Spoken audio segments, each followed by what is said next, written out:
বিধানসভায় লোকসভায় বামপন্থীদের না থাকা মানে হচ্ছে মানুষের রাজনীতিতে বিধানসভার মধ্যে পার্লামেন্টের মধ্যে কে কাকে গাল দিল, কে কতটা অসভ্যতামি করলো, চ্যাংলামি করলো, কতটা হচ্ছে হিন্দু মুসলমান করলো, কে কাকে চ্যাংদোলা করে তুলে নেবে, কে কাকে ঠুসে দেবে, পুরো রাজনৈতিক ভাষ্যটা পুরো পাল্টে যাচ্ছে।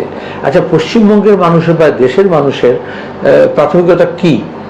তার রুটি রুজির প্রশ্ন, তার আয়ের প্রশ্ন, তার ব্যয় যেটা বাড়ছে সেটা কমানোর প্রশ্ন, জিএসটিটা বেশি ইম্পর্টেন্ট, কত বেশি বেড়েছে, না কি হচ্ছে তোমার গিয়ে আওরঙ্গজেবের কবরটা নিয়ে কি হবে সেটা নিয়ে ভাবনা। গোটা বিশ্ব সামনের দিকে এগোচ্ছে, প্রতিযোগিতা হচ্ছে, মহাকাশ থেকে আর বিজ্ঞান থেকে আরম্ভ করে এআই এর প্রয়োগ।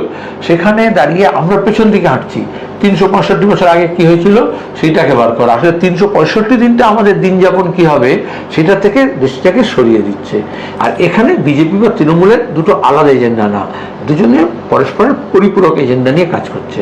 আর আমরা এই বামপন্থীদের এককাট্টা করার চেষ্টা করছি এই ভাবনায়, যারা দাঁড়িয়ে মানুষের জীবন জীবিকার প্রশ্ন, বেঁচে থাকার প্রশ্ন, সসম্মানে বেঁচে থাকার প্রশ্ন, তার নিরাপত্তার প্রশ্ন, সেটাকে অগ্রাধিকার দেবে।